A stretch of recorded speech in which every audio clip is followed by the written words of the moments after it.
The photograph has always been a promise. You press the shutter, and somewhere in that click is a commitment that the moment you just witnessed will be returned to you, fixed in silver and light, made permanent, confirmed as real. For almost the entire history of photography before 1948, that promise took days to keep, sometimes weeks. You shot the film, surrendered it to a laboratory, and waited. The moment and the memory were separated by a gap measured not in seconds, but in the slow accumulation of days. And when the prints finally came back, they were already artifacts of a past that had moved on without them. The photograph was a deferred thing, a letter you sent to your future self. And the implicit contract of photography, for a century before Edwin Land changed it, was that you accepted this deferral as the price of the medium. You pressed the shutter, you waited, you hoped the image was what you remembered. One man decided this was an unnecessary arrangement. He decided the gap between the moment and the image should be measured not in days, but in seconds. He decided the camera should carry its own darkroom inside it, should execute its own chemistry in the time it took to walk from one room to another, should return the image to the photographer before the experience that generated it had finished happening. He decided this not in a laboratory or a boardroom, but on a sidewalk in Santa Fe, New Mexico, in the summer of 1943, during an afternoon walk prompted by a question from his 3-year-old daughter. The company he built from that walk became one of the most celebrated commercial enterprises in the history of American industry. It became a cultural institution embraced by artists whose work defined the visual culture of the second half of the 20th century, and by ordinary families across more than 40 countries who used its products to fix their lives in light. Andy Warhol kept a Polaroid camera in his hand through decades of New York nights. Ansel Adams carried the SX-70 into the mountains of the American West. Hundreds of millions of people who knew nothing about either man pressed the shutter, watched the print eject, and held the developing image in their hands with the particular attentiveness of someone watching a minor miracle unfold at close range. At its height, the company employed 21,000 people. At its height, it generated $3 billion in annual revenue. The Boston Globe called it a juggernaut of innovation and the Apple of its time. And the comparison was not flattery. It was accurate in a way that reached deeper than commercial success. Polaroid had been Apple before Apple existed, had understood the intersection of scientific precision and aesthetic purpose before that understanding had a name, had built a company around a philosophy that most of its competitors had not yet conceived. And then, over the course of approximately a decade, it failed. Not because the product stopped working, not because the brand lost its meaning in the culture, not because anyone had solved the problem of instant photography better than Polaroid had. It failed because the company had built itself so completely around one specific technology and one specific revenue model dependent on that technology, that when the world changed the terms on which the technology operated, the company had no room to move. It understood the threat. It documented the threat. It produced internal analyses of the threat that circulated to senior management throughout the 1980s. And it did nothing adequate in response, because the thing that would have saved it required becoming a different company. And becoming a different company meant dismantling the company that existed. And that was a different kind of decision from accepting that the future was digital. This is the story of Edwin Land and the Polaroid Corporation. It is a story about genius that creates its own ceiling. It is a story about the specific and recurring danger of being so brilliantly right about one thing for so long that you cannot see what is forming in the space beyond it. If you are settling in for the night, we are glad to have you here. Drop a comment and let us know where in the world you are watching from tonight. And if stories like this one belong in your evenings, consider subscribing. There are more of them waiting. Now, the story begins in Cambridge, Massachusetts, and it begins with a man who could not stop working, who had never been able to stop working, and who had built his entire professional life around the conviction that stopping was a form of surrender. Edwin Herbert Land was born on the 7th of May, 1909, in Bridgeport, Connecticut. And from the earliest age anyone could document, he demonstrated a relationship with obsession that was less a personality trait than an operating system. It was not that he worked hard in the way that ambitious people work hard. It was that he appeared incapable of separating himself from a problem once the problem had his attention. And the problems that attracted his attention had a tendency to be the ones that the available scientific literature had already declared insoluble. His father, Harry, ran a scrap metal business in Bridgeport. His mother encouraged his intellectual interests with the particular patience of a parent who recognizes that what her child is doing in his room is not childhood, but something that will eventually have a name. His older sister called him Din because she could not pronounce Edwin, and the nickname followed him through adulthood, used by friends and colleagues who understood that the formal name belonged to the public figure, while Din belonged to the man in the laboratory who had been working since before anyone else arrived and would still be working after everyone else had left. He attended the Norwich Free Academy in Connecticut, where the library was later named in his honor after his death, funded by grants from his family.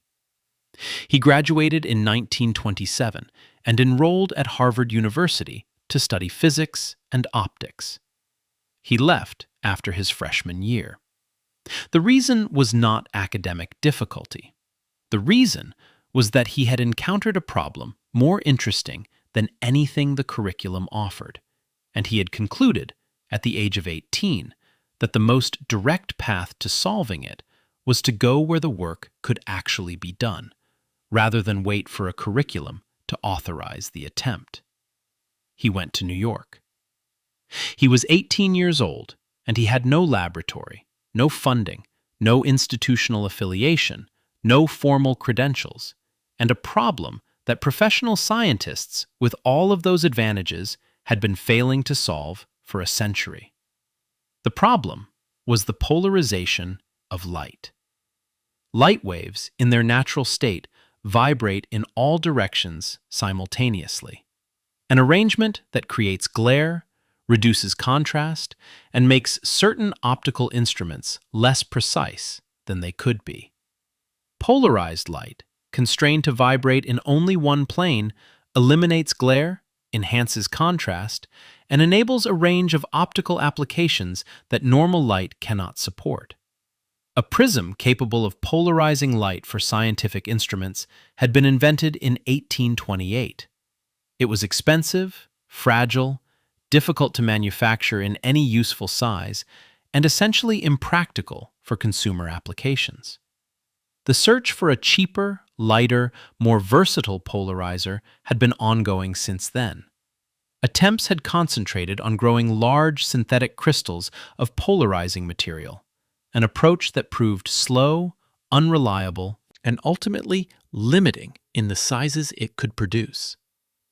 Land solved the access problem by the method that would become characteristic of how he approached obstacles throughout his life. He went where the equipment was and found a way in. Specifically, he climbed through windows. On most nights during this period, he could be found in the laboratories of Columbia University, which he entered without permission after the building staff had gone home, and where he used the equipment that Columbia's researchers left in place, leaving before anyone arrived in the morning. He supplemented this nocturnal improvisation with long days at the New York Public Library, working through the available scientific literature on polarizing substances with the systematic patience of someone who understood that knowing what had already failed was the essential prerequisite for finding what might succeed. His breakthrough was counterintuitive in the way that most genuine breakthroughs are. Every previous attempt had tried to solve the polarizer problem by scaling up, growing one large crystal of the polarizing material and using it as a single piece. Land realized the problem was better approached by scaling down. Instead of one large crystal, you could embed millions of microscopic crystals in a sheet of transparent plastic, each crystal individually too small to be useful, all of them aligned in precisely the same direction, their combined effect equivalent to a continuous polarizing surface of any size you chose to manufacture. The resulting sheet would be inexpensive, flexible, cuttable to any dimension, and capable of being produced in industrial quantities. He patented this invention in 1929. He called it Polaroid film, claiming the name for both the material and, eventually, everything built from it. He was 19 years old and had not yet completed a year of formal university study. He would spend the rest of his career demonstrating that the relationship between formal education and actual capability was considerably more complicated than the institutions of formal education preferred to acknowledge. He returned to Harvard briefly, but never completed his degree. He would receive an honorary doctorate from the university in 1957, when Harvard found itself in the position of conferring formal recognition on a man who had achieved more without its degree than most of its graduates achieved with it. Land accepted this gracefully. He held no apparent resentment about the gap between his departure and his recognition. He found the machinery of credentials largely irrelevant to the work of invention, which was the only work he cared about, and the only work he felt he fully understood. In 1932, still in Cambridge, he established Land Wheelwright Laboratories with his Harvard physics professor, George Wheelwright III, who came from a family of substantial financial means and agreed to provide the initial capital to commercialize the polarizing film technology. The partnership was straightforward. Land had the science, Wheelwright had the money, and the combination produced a company that could move from invention to application with a speed that neither partner could have managed alone. The early applications for the polarizing film proliferated with an ease that vindicated Land's belief that he had solved a problem the world was waiting to have solved. Sunglass lenses, camera filters, scientific instruments, three-dimensional projection systems for cinema audiences who wanted to see depth, variable density windows for passenger trains that could be adjusted to control the glare of the afternoon sun, desk lamps that eliminated the reflection on the papers beneath them. Land licensed the polarizing technology broadly to the American Optical Company for sunglasses with polarizing lenses, to Eastman Kodak for camera filters, to Bausch & Lomb for optical instruments. Each license generated revenue, and each application extended the reach of the technology into markets that Land had not originally targeted. Wall Street investors took notice and provided additional funding for expansion. The company grew with a momentum that had its own internal logic. The more applications the polarizing film found, the more applications became imaginable. In 1937, the company was reincorporated and renamed the Polaroid Corporation. The location was Cambridge, Massachusetts, deliberately chosen and deliberately maintained. Land's answer to any question about where to find the company was always the same: between Harvard and MIT. It was not merely geographic accuracy. It was an operating philosophy embedded in the company's location. Land believed that a company of this kind could only exist at the intersection of the best available scientific minds. That proximity to Harvard and MIT was not a convenient amenity, but a structural requirement for doing the work he had in mind. Boston contained a wealth of talent, he said, and he could recruit and train almost anyone he wished. The scientific environment of Cambridge was the soil in which Polaroid grew, and Land was explicit about this in ways that few corporate leaders of his era bothered to be. The company Land built reflected his character so precisely that distinguishing between the two in any analysis of the period is essentially impossible. He preferred to operate from his personal laboratory in an old brick building at Main and Osborne Streets in Cambridge, rather than from any executive suite, because he believed with complete conviction that a company's leader who stopped doing the actual scientific work of the company would gradually and inevitably lose the ability to understand and lead the people who did. He was not merely administering scientific work from a remove. He was doing the work. He conducted at least one experiment personally every day throughout his tenure, a practice he maintained not as a symbol, but as a necessity.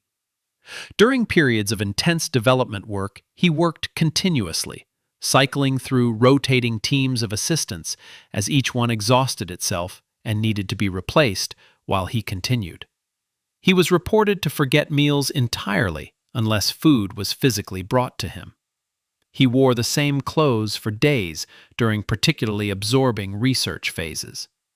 He had a bottle of Tanqueray gin stored beneath the counter at the Original Bar and Grill, a block from Polaroid's old Main Street headquarters, and he stored it there because access to the Original Bar and Grill was one of the things that occasionally made him leave the laboratory and return to the approximate world of other people, which he found otherwise less compelling than the laboratory. He once quipped that anything worth doing was worth doing to excess, and he was not joking. A longtime Polaroid executive described him as like a bear.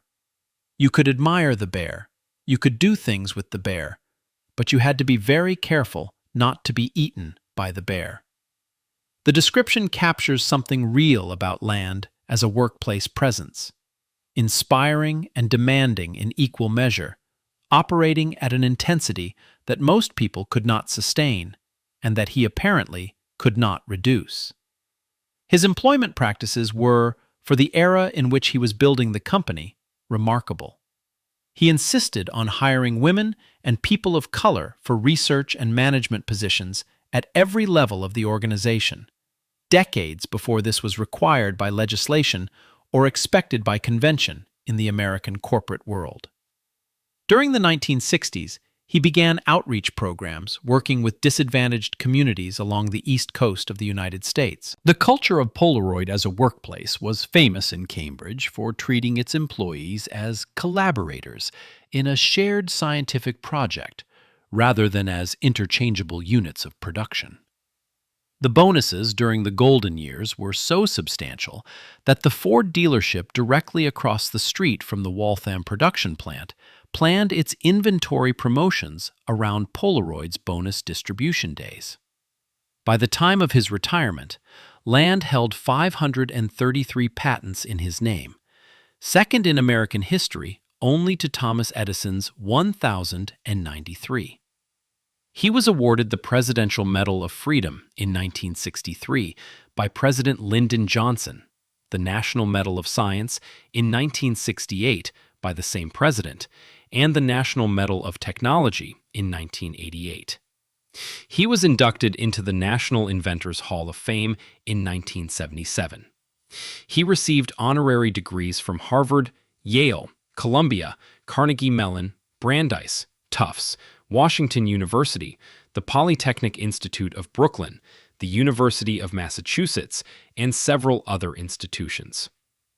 The formal accumulation of recognition represented an agreement by the institutions of American science and government that Edwin Land had done things worth recognizing, which Land accepted with the equanimity of a man whose satisfaction came not from recognition, but from the work itself.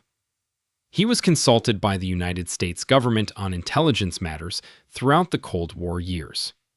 He served on the President's Science Advisory Committee from 1957 to 1959, and as a consultant at large from 1960 to 1973. He served on the President's Foreign Intelligence Advisory Board from 1961 to 1977. He was involved in the development of reconnaissance camera systems for the U-2 spy plane program. He was, in other words, more deeply embedded in the institutional infrastructure of American science and security than his public image as a consumer product inventor ever fully revealed. The polarizing sunglasses and the instant camera were the public face.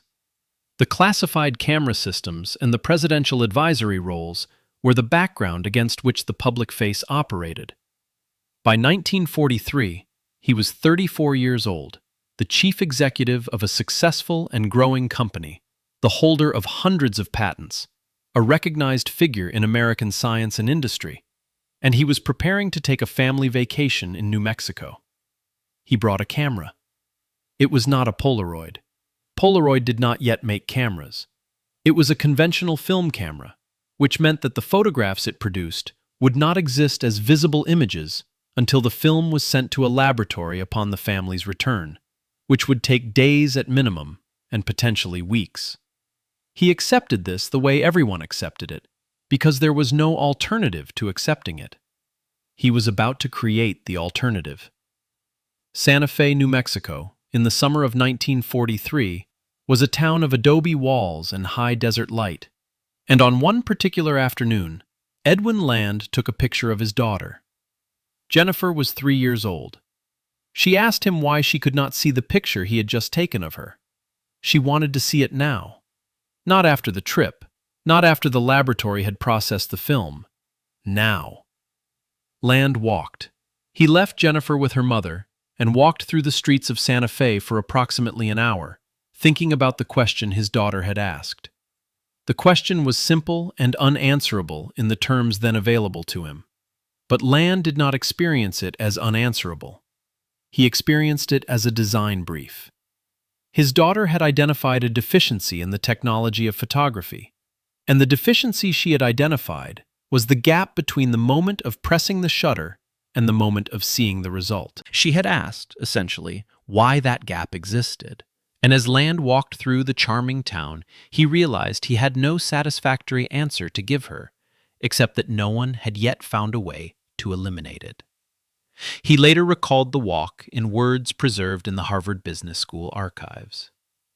Within the hour, the camera, the film, and the physical chemistry became so clear to me that with a great sense of excitement, I hurried over to the place where Donald Brown, our patent attorney, was staying, to describe to him in great detail a dry camera which would give a picture immediately after exposure. Brown happened to be vacationing in Santa Fe at the same time. Land found him that afternoon and described, with the precision of someone who has just solved a problem and cannot stop thinking about the solution, the complete architecture of a self-developing camera system. Brown documented the disclosure. By December of 1943, research chemists at Polaroid were being briefed on the concept, and laboratory experiments were beginning in Cambridge under the project codename SX70, the letters standing for Special Experiment. Strangely, Land later said, by the end of that walk, the solution to the problem had been pretty well formulated. I would say that everything had been worked out, except those few details that took from 1943 to 1973. The development that followed was conducted entirely in secret within Polaroid for 4 years. Companies that supplied components to the project were told only what they absolutely needed to know to fulfill their specific role. The broader scientific community had no knowledge of what Polaroid was attempting. The corporate strategy team at Kodak, which was Polaroid's most significant industry relationship, was not informed. The first external evidence that anything was happening would be the February 1947 demonstration at the Optical Society of America, and even that demonstration would not reveal the full commercial capability that Land had in mind. The scientific challenges were formidable. The film had to carry its own processing chemistry inside it, sealed in a pod that would rupture when the film was pulled from the camera, spreading the developing reagents between layers in a precisely timed chemical sequence that produced both the negative and the positive image simultaneously, transferred the image from the negative to the positive surface, and halted all further chemical reactions before the print was touched. The resulting image had to be dry enough to handle immediately, stable enough to resist fading over years or decades, and tonally rich enough to be recognizably a photograph rather than a chemical approximation of one. Each of these requirements posed distinct technical challenges, and the challenges interacted in ways that meant solving one often created a new version of another. Land approached each problem with the methodical obsessiveness he had brought to the polarizing crystal problem in the Columbia University laboratories a decade earlier. He worked with small teams of highly skilled collaborators who understood that the speed of the work was as important as its quality. Over 3 years of secret development, the Polaroid chemistry team accumulated more experimental photographs and more research documentation than most corporate research programs generated in a decade. The system that emerged was not elegant in its underlying complexity. It was a precisely calibrated cascade of chemical reactions that had to execute correctly every time in 60 seconds, across a temperature range from winter cold to desert heat, regardless of the experience or intention of the person pressing the shutter. On the 21st of February, 1947, Land demonstrated the camera at a winter meeting of the Optical Society of America in New York. He photographed the Society's president. Within 50 seconds, he held up the finished print. The audience was composed of professional scientists who understood optics and chemistry, and who had spent their careers working within the boundaries of what was known to be possible. They watched Land produce a finished photograph in less than a minute. And they were astonished, not because they did not understand what had happened, but because they understood it exactly, and recognized it as something that should not have been achievable in the form Land had just demonstrated. A contemporary account describes the atmosphere in the room as resembling a magic trick performed in daylight by someone who understood every mechanism of the trick and was choosing to perform it as theater. The camera was not yet commercially ready, but the proof of concept had been demonstrated in front of the most technically rigorous possible audience, and the audience had believed what they saw.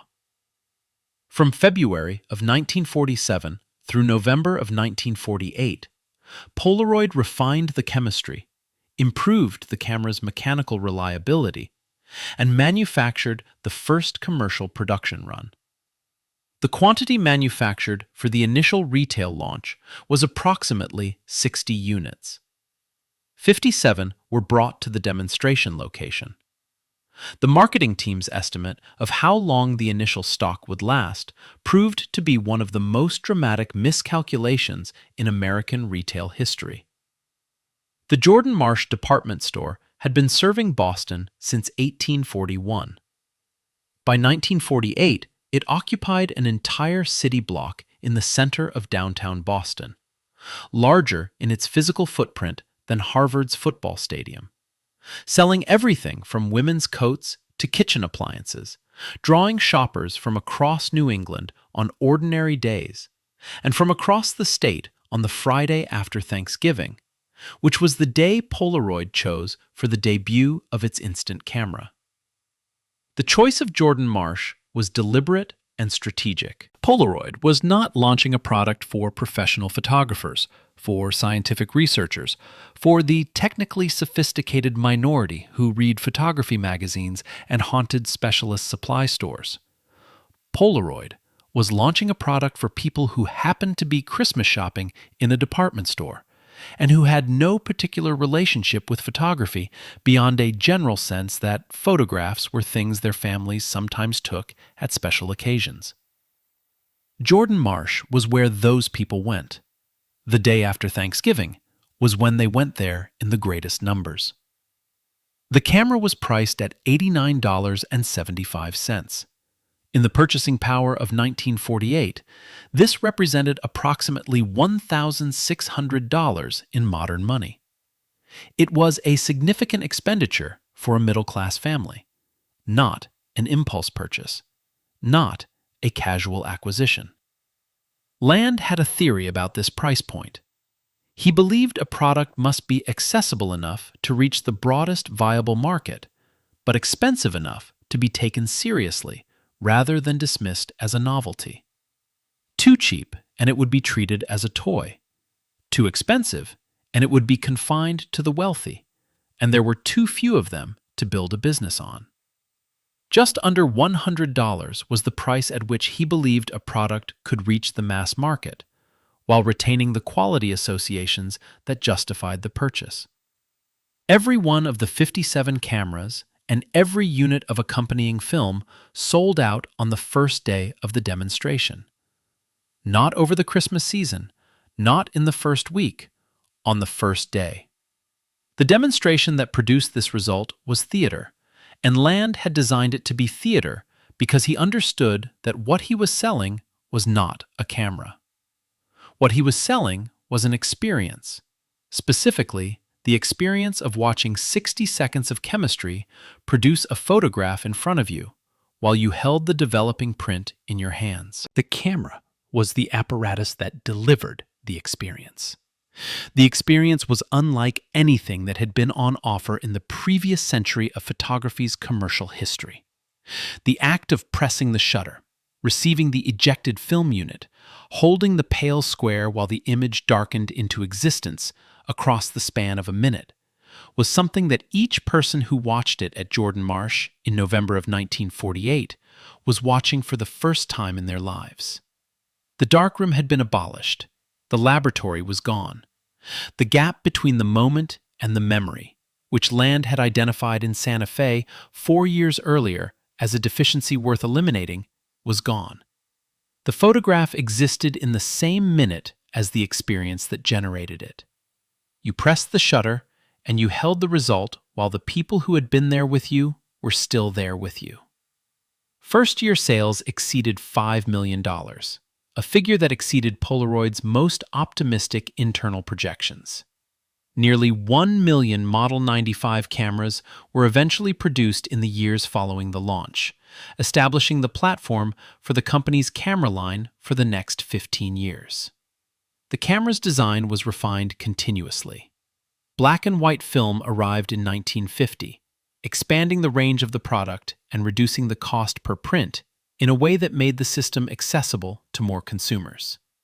Polaroid began advertising on television in 1952, first on The Dave Garroway Show, and then 2 years later on The Steve Allen Show, and the television advertisements made an argument that no camera manufacturer had previously needed to construct.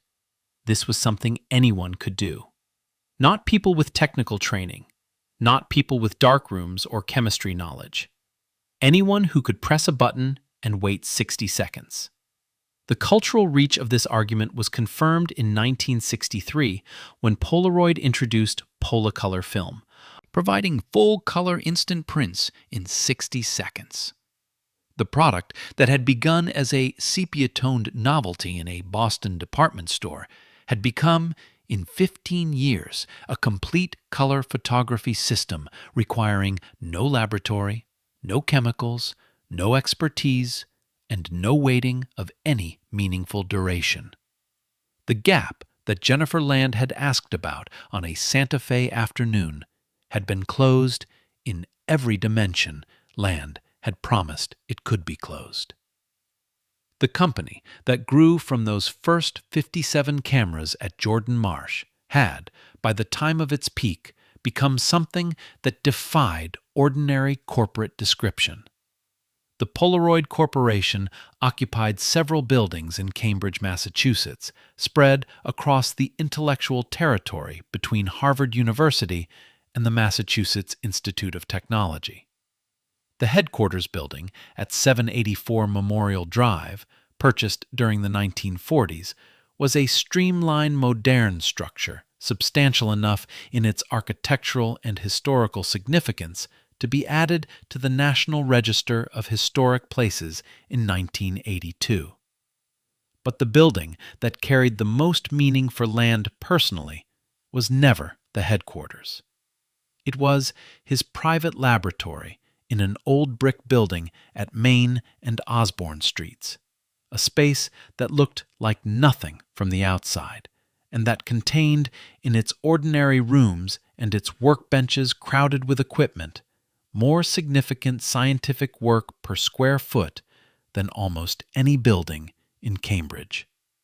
He conducted daily experiments from that building throughout decades of the company's commercial success, refusing to let the distance between chief executive and active scientist grow into the gap that eventually separates leaders from the work they are supposed to be leading. He believed this with the conviction of a man who had seen what happened to scientific enterprises when their leaders stopped doing science and started doing management. They gradually lost the ability to recognize what was good, to identify what was possible, and to defend the quality of the work against the various pressures that commercial success brought to bear on it. His relationship with art was not incidental to the company's identity. It was structural. He recruited an art historian as a formal consultant, Clarence Kennedy, a professor of Renaissance sculpture history at Smith College, whose multi-volume scholarly work on the visual rendering of art objects in photography had given him an understanding of how light and composition interacted to produce the impression of reality. Land believed that Kennedy's knowledge of visual perception was as important to making good photographs as any knowledge of chemistry, and he was right in ways that showed up in the quality of the images Polaroid's film produced across successive generations of product development. Land described the philosophy directly. What we have learned at Polaroid is the homogeneity and the continuum between science and art and between art and science. This was not a corporate tagline. It was a working description of how the company was intended to function. The culture of employment that Land built around this philosophy was renowned in Cambridge. He hired women and people of color for research and management roles at every level of the organization, in an era when this was exceptional rather than expected. He ran outreach programs in disadvantaged communities during the 1960s. He created a workplace that people described as unlike any other in American industry, a place where the work felt connected to something larger than the quarterly earnings report, where the scientific project was understood as having aesthetic and human dimensions that commercial calculation could not fully capture. The financial results of building a company this way were, for decades, extraordinary. Revenue multiplied nearly 200 times between 1950 and 1970. Polaroid stock reached 90 times earnings at one point, a valuation ratio that had no precedent in American industrial equities. The peak employment of 21,000 in 1978 and the peak revenue of $3 billion in 1991 were the quantitative expression of a qualitative conviction that a company built at the intersection of science and art, staffed by people treated as collaborators rather than workers, could produce products that the world would pay for indefinitely. Steve Jobs made the pilgrimage from California to Cambridge specifically to spend time with Land. Sessions that should have lasted an hour lasted more than 4. The Boston Globe called Polaroid the Apple of its time, and the comparison would later be inverted by commentators who described Apple as the Polaroid of its era.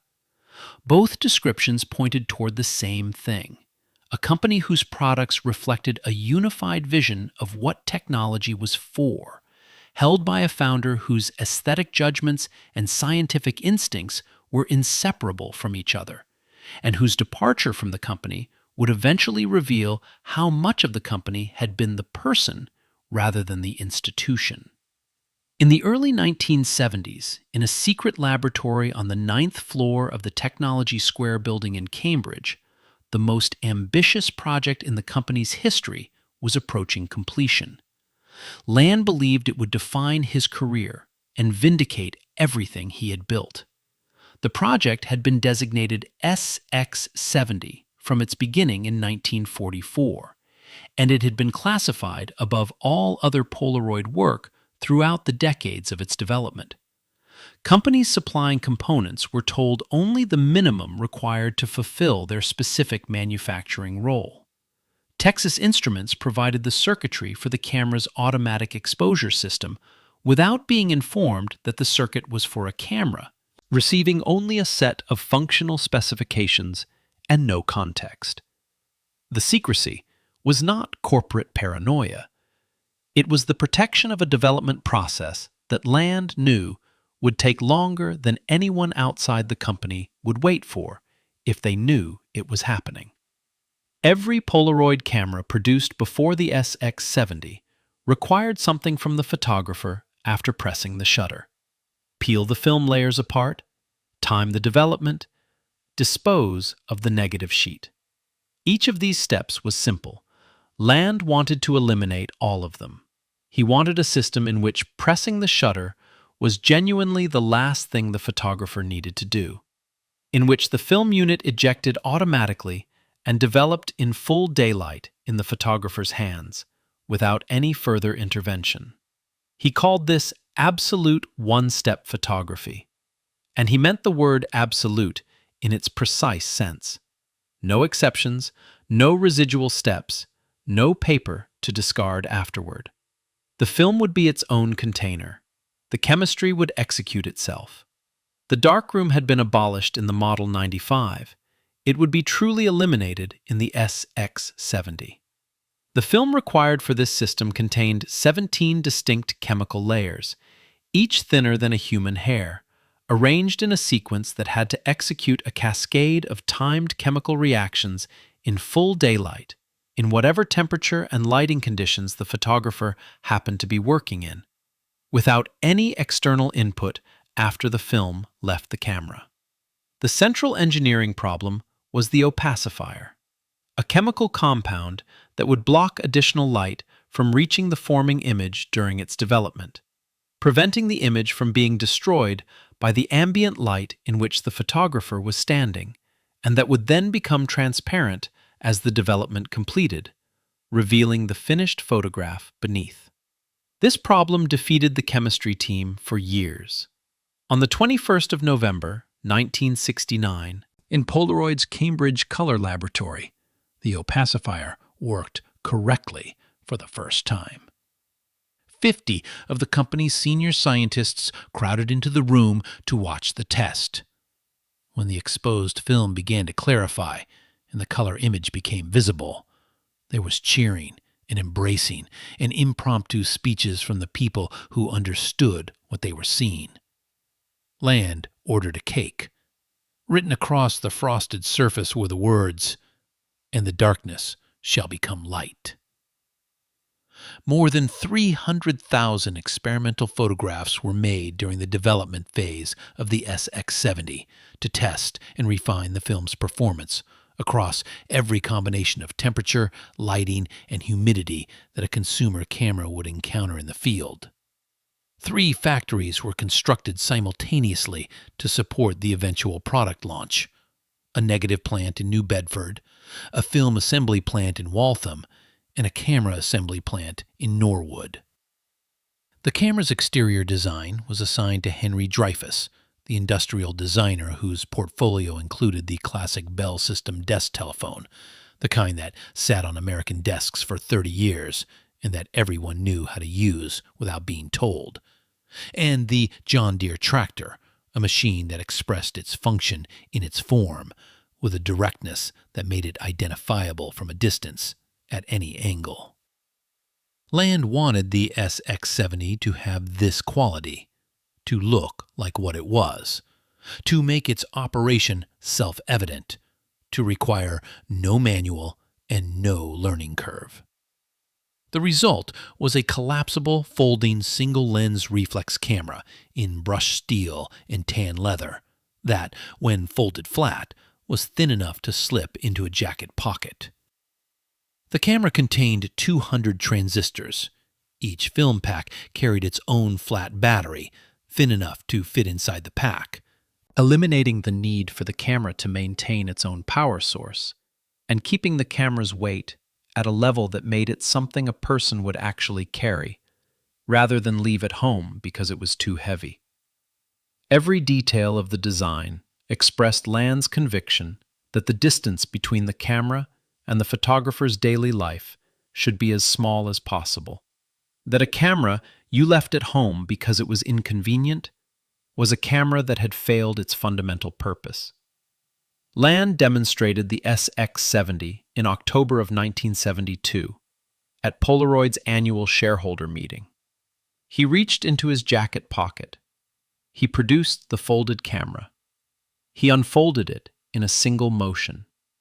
He pressed the shutter 5 times in rapid succession.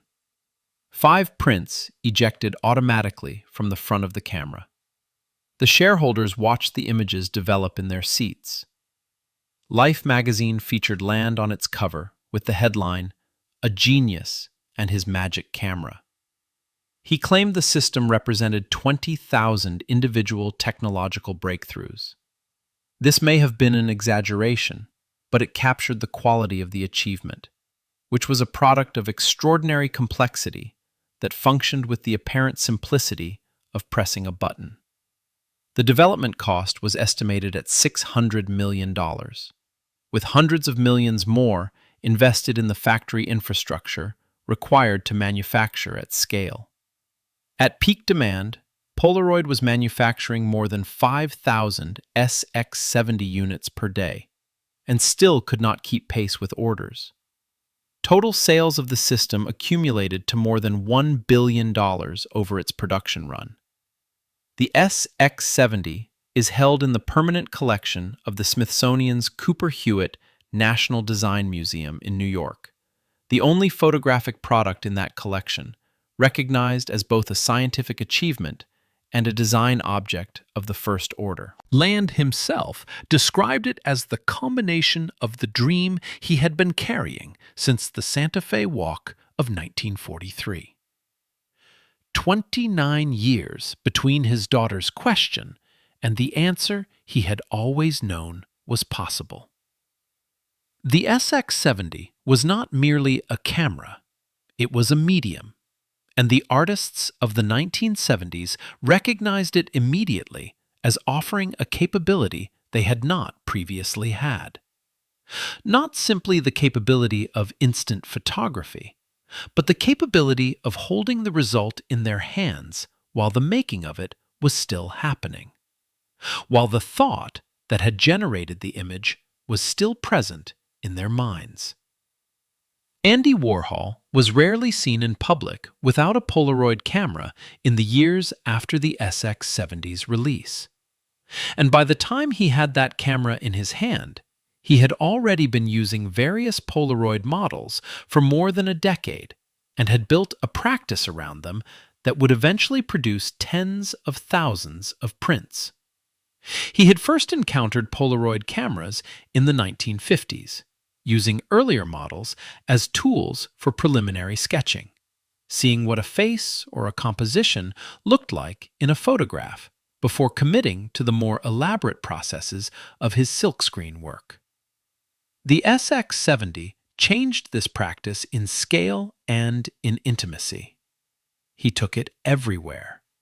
He used it at parties, at his factory studio, at openings and dinners and events across the New York social world he inhabited and documented with a detached fascination that made his photographs different from anyone else's photographs of the same scenes.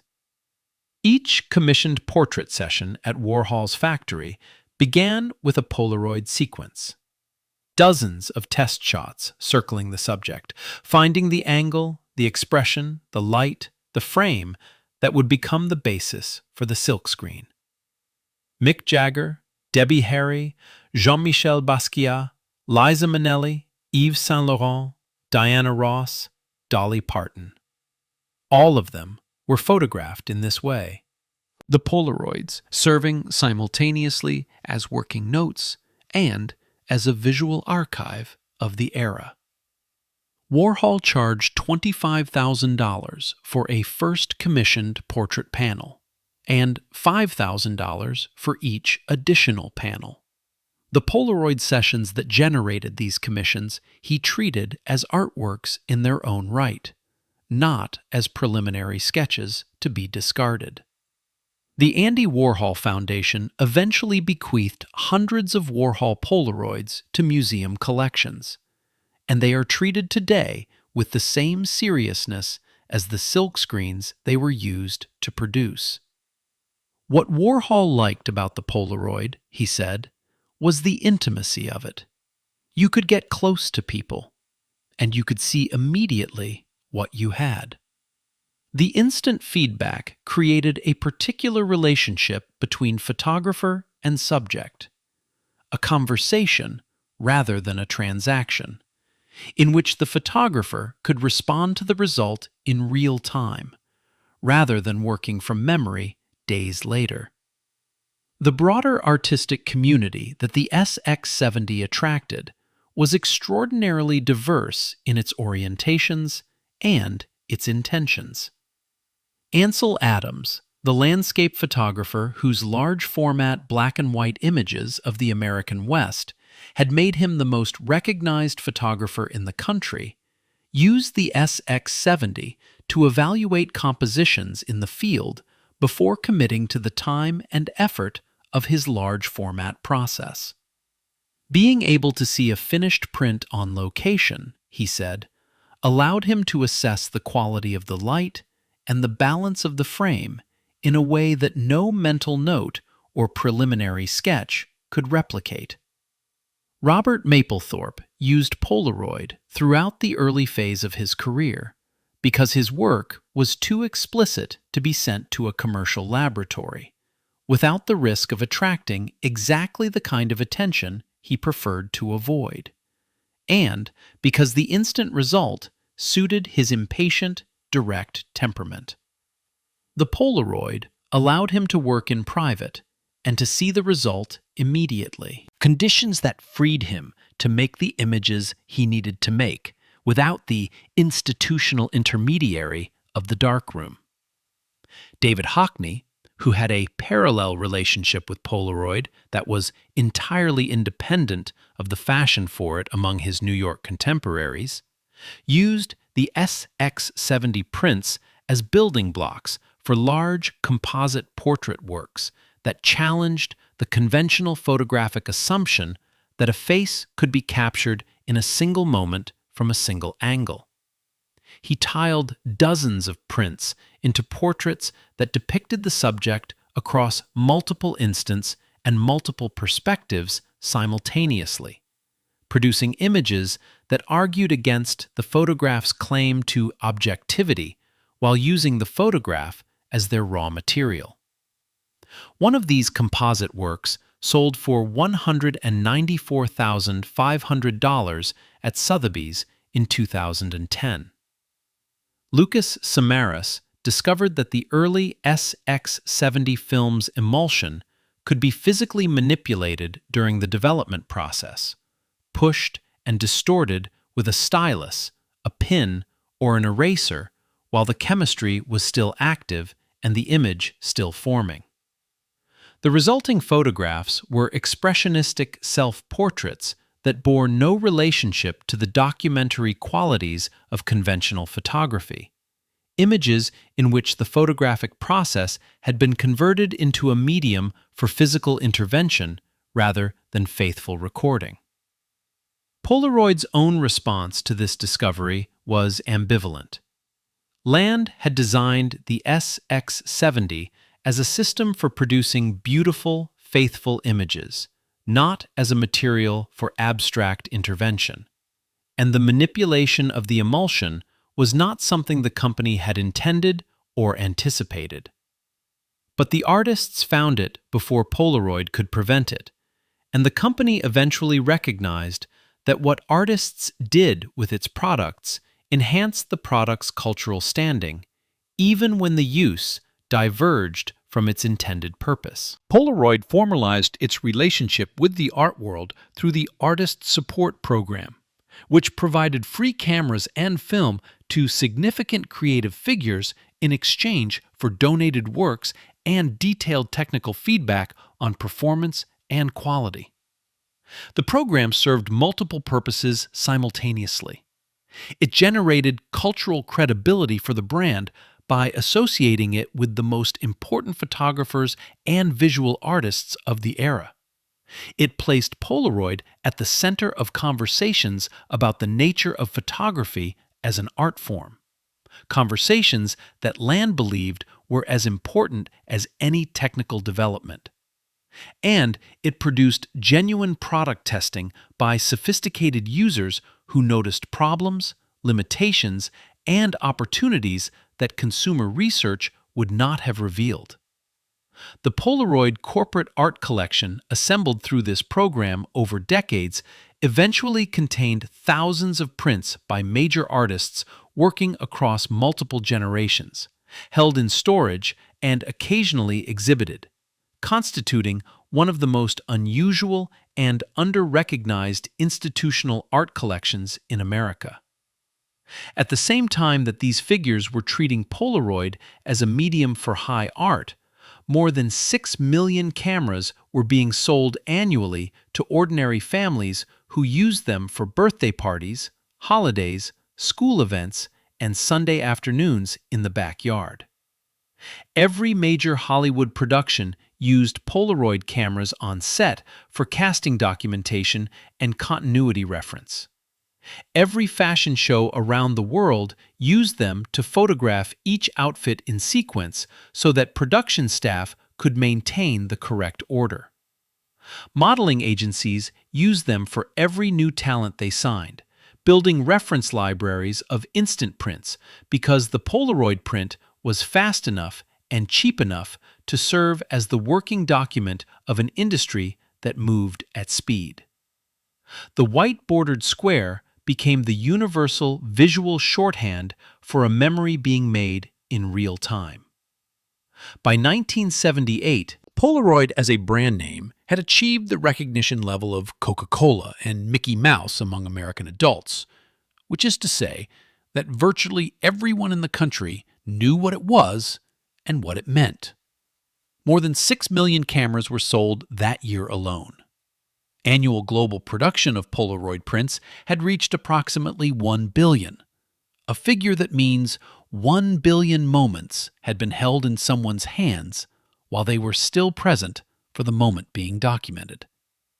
The ritual that Land had designed into the product from the beginning, the ejection of the blank square, the holding of it, the watching of the image emerge over 60 seconds from the pale surface, was experienced by hundreds of millions of people as something that digital photography has never quite replaced. It was the specific sensation of watching chemistry execute a process in your hands that you had set in motion, of participating in the production of the memory rather than merely initiating it. No digital image displaying itself on a screen has the same quality. The screen is immediate, but the experience is passive. The Polaroid print was immediate and active. You held it while it happened, which meant you were present for the making of your own memory in a way that no subsequent technology has reproduced.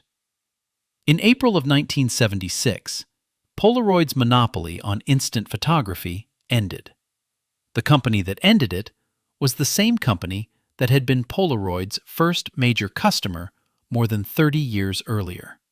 And the man who had built Polaroid took it as something between an insult and a betrayal. 6 days after Kodak announced its own line of instant cameras and film, Polaroid filed suit in federal court.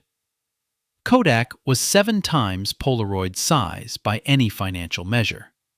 It had $1.6 billion in cash and short-term securities on its balance sheet, against which Polaroid's entire market capitalization looked modest. It had assigned up to 1,400 researchers to the problem of developing an instant camera system that could be brought to market, cycling through at least 4 different internal code names as each approach proved either technically unworkable or legally foreclosed by the breadth of Polaroid's existing patent portfolio.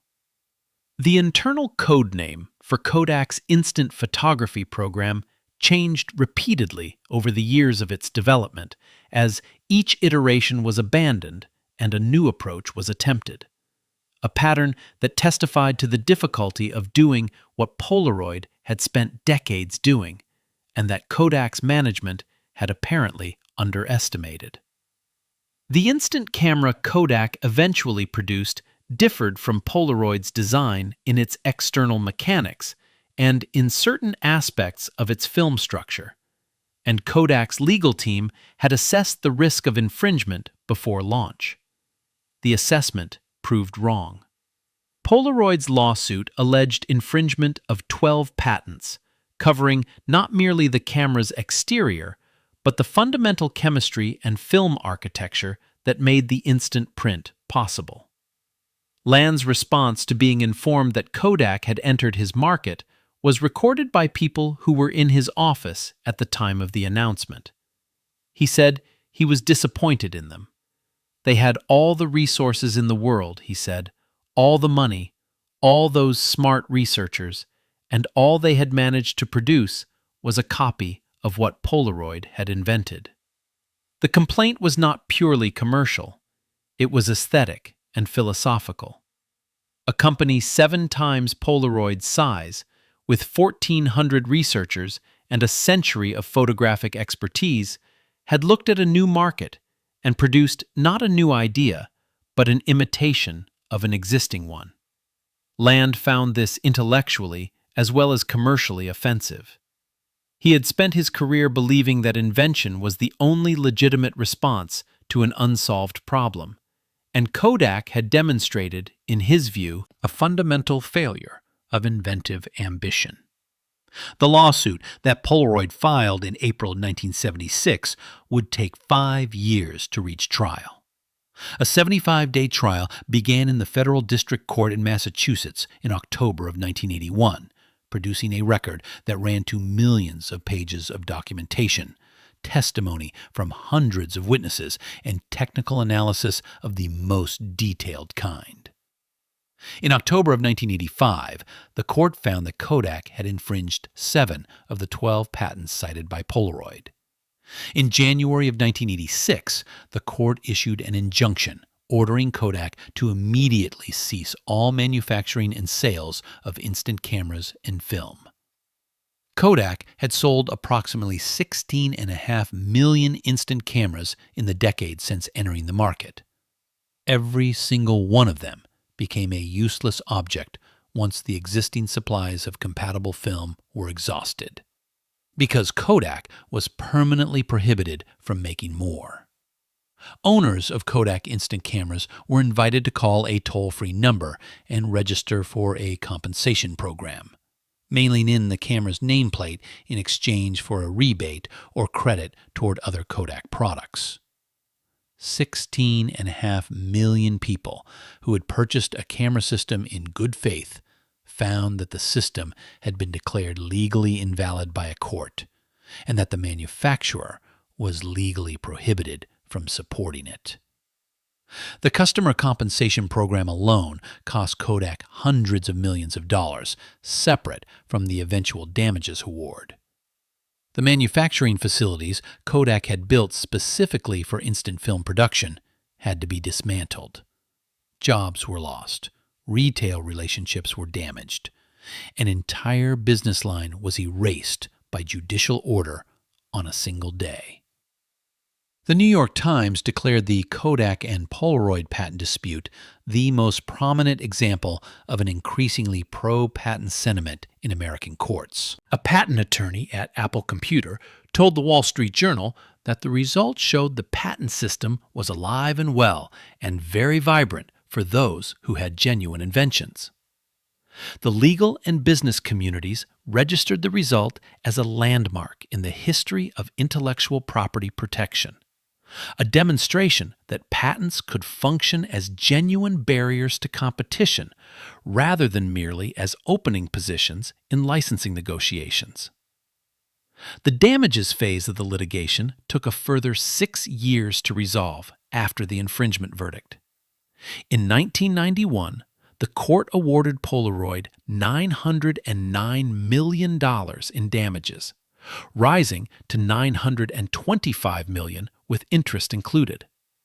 It was the largest patent infringement settlement in American history at the time, a record that stood until Apple won $1,049 million in damages from Samsung in 2012. Polaroid had sought $12 billion. Analysts had anticipated perhaps $2 billion. $909 million was a historic legal victory. It was also, by the time the money arrived, insufficient for what Polaroid needed it to do, because the force that would destroy the company was not Kodak, and it had nothing to do with instant film chemistry, and no patent in the world could have been used against it. While the lawyers were working through the decade-long litigation over instant film patents, Land had already made the decision that ended his leadership of the company he had built from a midnight break-in at Columbia University. He had decided that the next great frontier for Polaroid was moving pictures. The Polavision system had been in development for more than a decade before it reached the market, a timeline that paralleled the SX70 development, and that reflected Land's characteristic willingness to invest whatever time was required to achieve what he had decided was achievable. He had conceived of instant motion pictures as a natural extension of instant still photography. If Polaroid had abolished the gap between the moment and the still image, the same principle could abolish the gap between the moment and the moving image. The goal was home movies you could watch within minutes of filming them, without laboratories, without processing delays, without surrendering the footage to anyone else's equipment. The technical achievement that Polavision represented was genuine. The system used a new color additive process to produce film that developed inside a proprietary tabletop viewing unit within minutes of shooting, using chemistry related to but distinct from the chemistry of the SX70 film. The development was real. The engineering was sophisticated. Land had invested enormous resources and considerable personal conviction in the project over more than a decade.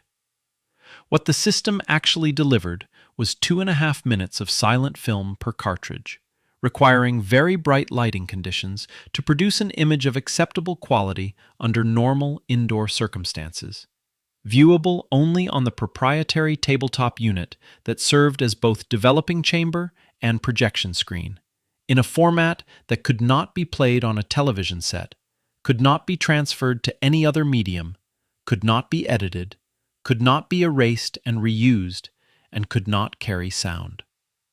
The introductory retail price for the complete system was $699. In 1977, Land introduced the Polavision at Polaroid's annual shareholder meeting and demonstrated it to Akio Morita, the co-founder and chairman of Sony, at a private meeting in Land's Cambridge office.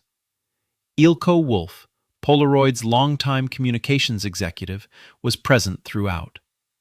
After Land completed the demonstration and the room was quiet, Wolf recalled years later that there was a long silence. Marita said nothing. The silence extended long enough that the people in the room became aware of its duration and its character. Sony was already developing the Betamax videocassette system, which would reach the consumer market the same year as Polavision.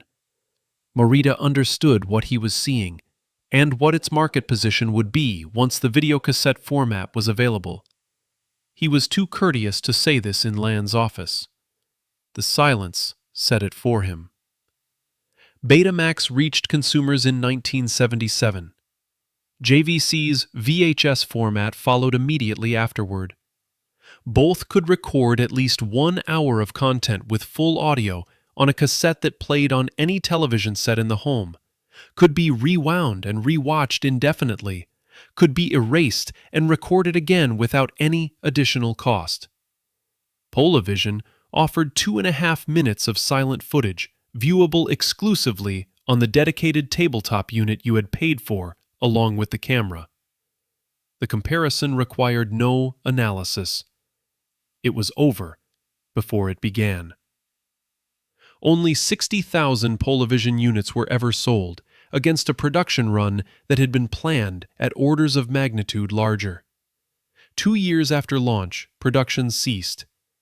Polaroid wrote off $89 million in the process, covering both the inventory costs of manufactured units that would never be sold and the research and development costs of a project that had absorbed years of resources. The write-off of $89 million was reported by Newsweek under the headline, "An Instant Dud for Polaroid," a summary that captured the prevailing assessment of the episode with more accuracy than charity. A long-time Polaroid freelancer named Paul Giambarba assessed Polavision with the directness of someone who had no reason to protect the official narrative. It was obviously a turkey compared to anything Kodak offered, he said. Instant movie film was an engineering achievement, but it was precisely what separated Polaroid technicians from Polaroid pragmatists. There just were not enough customers on whom to work the magic. In the wake of the Polavision losses, Land resigned as chief executive of Polaroid in 1980. He remained nominally connected to the company through 1982 before departing entirely. He founded the Roland Institute for Science on the Charles River in Cambridge and continued his research in color vision, specifically the Retinex theory of color perception that proposed that the brain, rather than the retina, was the primary organ of color judgment, work that he considered as important as anything he had done in photography. He disliked people writing about him. He had said on multiple occasions that he regarded his scientific papers as his essential biography, and he meant it, completely enough that after his death on the 1st of March 1991, at the age of 81 in Cambridge, Massachusetts, his family had a laboratory associate shred all of his personal papers and notes. There were so many that the task took 3 years. The lesson of Polavision was the lesson that Polaroid failed to internalize in the years that followed. The system had failed, not because the technology was deficient in its own terms, but because the world had already selected a different technology to solve the same problem, and that technology was superior in every dimension that mattered to the people Polavision was supposed to serve. The videocassette systems that made Polavision irrelevant had been in development for years before Polavision's market launch, and their general trajectory was visible to any organization that was paying attention to the consumer electronics industry. The trajectory had been visible to Akio Morita during the long silence in Land's Cambridge office. Morita had chosen not to speak what he understood. The courtesy was not returned in kind by the subsequent decade of decision-making at Polaroid. Edwin Land was gone. The company he left behind carried the largest patent settlement in American history through its final resolution in the courts, a workforce of tens of thousands of people, a brand name recognized by virtually every adult in the developed world, and a problem it had been watching approach for years and choosing, by explicit decision or by default, to treat as a matter that would resolve itself on its own terms. Digital photography did not arrive overnight. It announced itself across the 1980s in stages, each stage more definitive than the previous one. And the people running Polaroid were watching every stage. This is the detail that makes the story genuinely difficult rather than straightforwardly tragic. Polaroid was not caught off guard. The company was not ignorant of what digital imaging meant for the photographic industry. Internal analyses of digital photography's implications were conducted by Polaroid's research and strategy teams during the 1980s, and the conclusions of those analyses were shared with senior management in documents that have since been examined by business historians trying to understand what the company knew and when it knew it. The conclusion was consistent and clear. Digital would eventually replace film. The question was timing. Knowing this and acting on it were entirely different things, separated by a structural gap that the history of the company makes visible in retrospect, but that was genuinely difficult to bridge from inside it. Polaroid's revenue was built on a model that had worked with remarkable consistency for 4 decades. Cameras were sold at or near cost, generating customers for the product that actually produced the revenue. Film was sold at substantial margin, and every camera sold created a continuing obligation to purchase film that converted the initial camera sale into a revenue stream rather than a one-time transaction. This was the razor and blades model applied to photography with a precision and consistency that had made it one of the most reliable revenue machines in American consumer goods. In 1998, the model was still generating $1.85 billion in annual revenue, the overwhelming majority of which came from instant film sales. Digital photography, which required no film at all, did not compete with this model. It negated it. A consumer who purchased a digital camera instead of a Polaroid camera generated one sale and then required nothing further from the company. There was no film to buy. There was no ongoing relationship with Polaroid's product ecosystem. There was no recurring revenue stream. Embracing digital photography as a genuine strategic commitment was not a pivot from one business to another. It was a decision to eliminate the revenue structure that funded the company's operations, its research, its workforce, and its debt service, without any certainty that a viable alternative revenue structure existed or could be built in the time available. The hostile takeover attempt of 1988 compounded the strategic difficulty by eliminating much of the financial flexibility that a genuine transition would have required.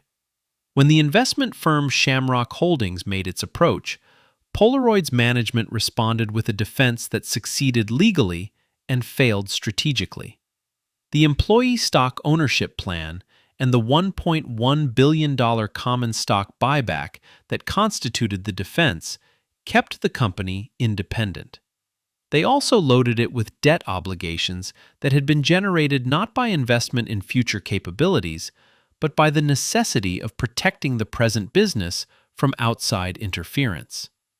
The capital that might have funded a genuine transition into digital photography was committed instead to servicing the financial obligations created by defending against the takeover. In 1996, Polaroid released the PDC-2000, one of the earliest commercial digital cameras available to consumers anywhere in the world. The company had positioned itself at the starting line before most of its competitors. It did not win the race. The camera did not fit the distribution channels that had made Polaroid successful. It did not align with the retail relationships that had been built around the film business. The marketing message that had made the Polaroid brand famous, the specific promise of a physical print appearing in your hands within 60 seconds of pressing the shutter, had no equivalent in a digital product that produced files on a memory card rather than prints. And the digital cameras being brought to market by Sony, Canon, Nikon, and several other manufacturers were technically superior to what Polaroid was producing, because those companies had been building digital camera capability for longer and with more focused investment. By 2000, Polaroid was selling 1.3 million digital cameras annually, a figure that sounds significant in isolation. In the context of the overall consumer digital camera market, it represented a fraction of the volume being moved by the companies that had committed more fully and earlier to the technology. 6 chief executives served at Polaroid in 4 years during the late 1990s, each one inheriting a company that was smaller, more indebted, and under more competitive pressure than it had been for his predecessor. Revenue was contracting as consumers who had previously bought instant film switched to digital devices. The patent settlement from Kodak had arrived in 1991 and had been absorbed into operations and debt service. The company sold its historic headquarters building at Memorial Drive, the streamlined modern structure that had been on the National Register of Historic Places since 1982, to the Bullfinch companies for $10 million. The success trap that business historians later identified as the defining element of Polaroid's failure was not ignorance of the threat. It was the structural impossibility of responding adequately to a threat that required dismantling what the company was. Polaroid's identity, its manufacturing infrastructure, its distribution relationships, its research priorities, and the revenue model that funded all of these things were built around instant film. The film was not merely the company's most profitable product, it was the company's reason for existing, the practical expression of the philosophical commitment Land had articulated from the beginning, the commercial form taken by the conviction that the gap between the moment and the memory should be measured in seconds. Abandoning film was not a strategic reorientation. It was the abandonment of the idea that had created the company. By the autumn of 2001, Polaroid was carrying debt it could not service, selling film in a market that was choosing not to use it, and competing in the digital camera segment against companies that had spent the previous decade building exactly the capabilities Polaroid was trying to develop from a standing start. The end came on the 11th of October. On the 11th of October 2001, the Polaroid Corporation filed for Chapter 11 bankruptcy protection in the federal court in Boston. The filing came exactly 1 month after the September attacks that had compressed the country's attention toward catastrophe of a different kind, and the bankruptcy of one of the most famous consumer brands in American history received less public scrutiny than it would have attracted in an ordinary month. The company that the Boston Globe had called a juggernaut of innovation, that Steve Jobs had crossed a continent to visit, that had employed 21,000 people at its peak and had generated $3 billion in revenue, had run out of money. The process of dissolving what remained took 10 months. Most of the corporation's assets were sold to OEP Imaging Corporation, a subsidiary of Bank One. A new entity was formed using the Polaroid name, because the name was among the most valuable things being sold. The original Polaroid Corporation renamed itself Primary PDC Incorporated, a name that erased all association with the history and signaled the completion of a transaction that was, in substance, a liquidation. Company executives received substantial bonuses as part of the asset transfer. Stockholders received nothing. employees who had spent careers at the company found their equity worthless. The workers who had been Polaroid, whose daily labor had accumulated into the brand and the products and the customer relationships being sold, received nothing from the sale. The commentary about the executive bonuses versus the employee outcomes was extensive and pointed, and it added a dimension of human injury to what was already a story about institutional failure. The people who had built the company across decades of film production, camera development, chemical research, and distribution management received nothing from the sale of what they had built, while the managers responsible for its decline to bankruptcy received bonuses from the proceeds of the sale. This was not illegal. It was widely noted. The new Polaroid Corporation, formed from the Bank One subsidiary, itself filed for bankruptcy in 2008. In February of that year, the company announced it would no longer produce or sell analog instant film. This announcement closed the line that had begun with the 57 cameras at Jordan Marsh on the day after Thanksgiving in 1948. The Enschede factory in the Netherlands had been manufacturing Polaroid instant film for 42 years. The final batch of film rolled off the production line on the 6th of June, 2008. Workers gathered at the factory for a closing ceremony. Among those present were people who had worked at the plant since before the personal computer existed, who had processed the chemistry of instant photography across 4 decades of social and technological change, who had done the work that let billions of people hold their memories in their hands while the memories were still happening. They watched the last roll of film come off the line and the machinery go silent in a way it had not been silent in 42 years. 3 people at the Enschede closing ceremony were not willing to accept that the end was the end. They had a plan that everyone they described it to told them was impossible, which is why they named the project after the word. Florian Kaps was an Austrian artist and entrepreneur who had spent the years before 2008 running polapremium.com, which had grown to become the largest online supplier of Polaroid film and refurbished Polaroid cameras in the world. He had built this business from a specific observation.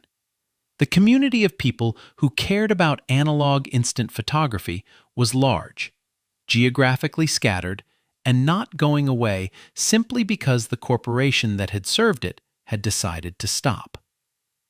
When Polaroid announced it would end film production, Kaps understood immediately that the announcement created a gap that he might be able to fill. The question was whether filling it was technically and financially possible. At the Enschede closing ceremony in June of 2008, Kaps encountered Andre Bosman, an engineering manager who had worked at Polaroid since 1980 and who knew the factory's machinery with the familiarity of nearly 3 decades of daily interaction. They were joined by Marwan Saba. The 3 men made a decision at the closing ceremony. They would attempt to restart the factory. In October of 2008, the Impossible Project purchased Polaroid's remaining production machinery for $3.1 million and leased the north building of the former Polaroid plant in Enschede. The name they chose for the enterprise was accurate in a way that Land would have appreciated. Everyone they consulted told them that what they were attempting was impossible. They had the machines. They did not have the chemistry, and the chemistry was not a detail. Polaroid had been deliberately depleting its stored stocks of the chemical raw materials required for instant film production for several years before the factory closure, and the suppliers who had manufactured those chemicals had ceased production years earlier in anticipation of the shutdown. Every proprietary formulation that made the instant film work, the specific chemical compositions of each of the 17 layers, the timing chemistry, the reagent pods, the opacifier, the dye systems, the image receiving layers, had belonged to Polaroid and had not been transferred with the machinery sale. The Impossible project had a factory full of specialized equipment that had been built to produce a product whose chemistry no longer existed anywhere in the world. They had to reconstruct the entire chemical process from first principles, developing new formulations that would work in the old machines without access to any of Polaroid's original scientific knowledge, and without the suppliers who had originally provided the raw materials, who had shut down years earlier. The task was, as the project's name acknowledged, close to impossible. It was also the task that Land himself had enjoyed most, a problem that the available expertise considered unsolvable and that could only be approached by someone willing to work through every failed attempt until a working solution emerged. In March of 2010, the Impossible project released its first film, PX100 for the SX70 camera and PX600 for the 600 series cameras. The results were genuinely imperfect, in ways that the early Polaroid film had not been. The original Polaroid film developed in approximately 60 seconds and produced 10 exposures per pack. The new Impossible film required approximately 30 minutes to reach its full development and contained 8 exposures. Colors were unreliable. Images had a quality that users described generously as artsy, meaning they looked like something had gone partially wrong with the chemistry in ways that were sometimes beautiful and sometimes simply wrong, and occasionally impossible to distinguish between the two. But the cameras that millions of people still owned could make photographs again. The Enschede factory was running. The chemistry was working, imperfectly, and then less imperfectly, and then, across successive years of continuous refinement and improvement, increasingly well. New film formulations were developed. Development times decreased. Color accuracy improved. The distinctive qualities of the new film, its tendency toward cooler tones, its slightly unpredictable exposure behavior, its occasional beautiful accidents, were embraced by a new community of photographers who found in these qualities something that the precision of digital photography could not offer: the element of contingency, of genuine uncertainty about what the print would produce, that made each exposure a small act of faith rather than a guaranteed result. The Impossible project grew steadily through the decade that followed its first film release. New cameras were designed. The community of analog photography enthusiasts that had formed around the company's products grew larger and more vocal, particularly among photographers in their 20s and 30s who had no personal memory of original Polaroid photography and who were encountering instant film as something genuinely new, rather than as a nostalgic echo of something they had known. In 2017, following an acquisition by a Polish entrepreneur named Vyacheslav Smolakowski, the company rebranded as Polaroid Originals, establishing an explicit connection to the heritage it had been working to preserve. In 2020, it became simply Polaroid, completing the transformation from a company that had been carrying the Impossible name while trying to revive another company's legacy into a company that had earned the right to carry the original name forward. The Enschede factory continues to operate today as the only facility in the world producing Polaroid instant film. The negative film layers, which must be handled in complete darkness to prevent exposure during processing, are managed by workers wearing night vision goggles, who navigate the factory floor with the slight delay between movement and visual feedback that takes weeks of adaptation to manage naturally.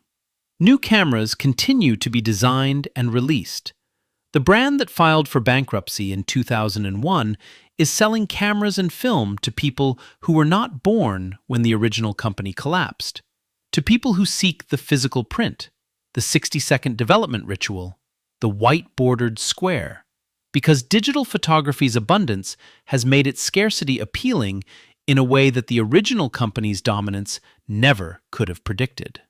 On a sunny afternoon in Santa Fe in 1943, a 3-year-old girl asked her father why she could not see the picture he had just taken of her.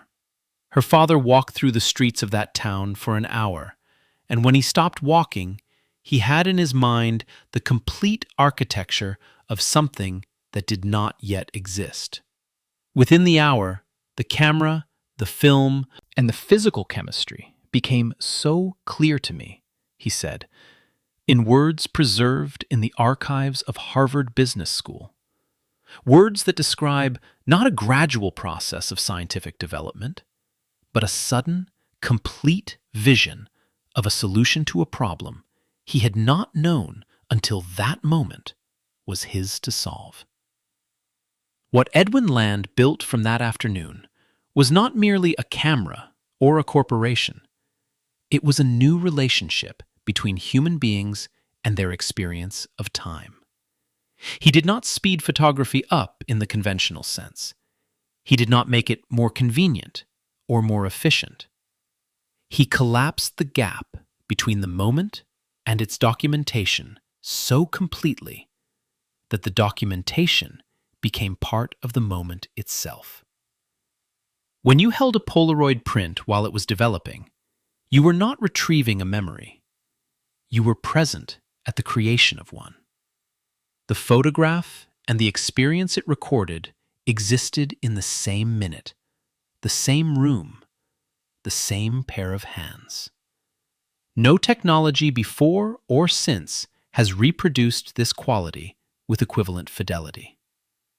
The company he built around this invention became one of the most celebrated enterprises in the history of American industry.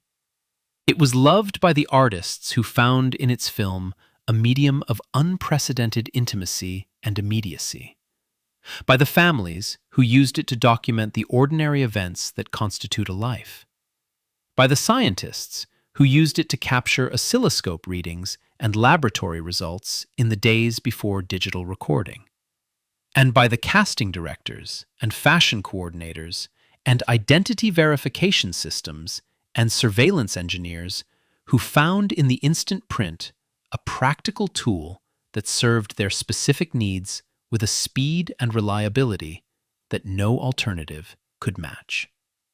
At its peak, Polaroid was embedded in the daily operations of virtually every industry that used visual documentation as a working tool.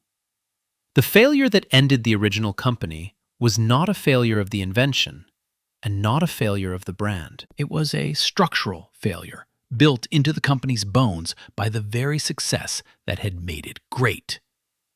Polaroid had built itself so completely around one technology and one revenue model dependent on that technology that when the world changed the terms on which the technology operated, the company had no structural capacity to change with it.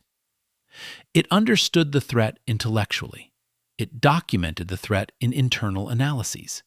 It released digital cameras and entered the digital market years before most of its competitors. And it did all of this while remaining, at its core, a film company, because that was what it had been built to be, and because the film revenue was the only thing maintaining the financial conditions under which any transition was possible. The brand survived the company. The idea survived the corporation. The factory in Enschede that made the last roll of original Polaroid film in June of 2008 is still operating today, still producing instant film in the building where 3 men decided to do what everyone said could not be done, still making the chemistry that lets people hold the developing image in their hands while the moment that generated it is still present. The photograph that develops in your hands is a minor miracle that Edwin Land created from a walk through the streets of Santa Fe, beginning with the impatient question of a child who wanted to see what her father had just seen. No bankruptcy filing undoes it. No chapter of institutional failure erases it. No digital alternative quite replaces it. The white-bordered square is still being made, 60 years after the first one ejected from a camera in a department store in downtown Boston. And the image is still appearing in the hands of people who want their memories to be objects rather than files, who want to be present for the making of their own memories rather than simply present when those memories are uploaded. Land understood why this mattered before the rest of the world caught up with him. In some respects, the rest of the world is still catching up.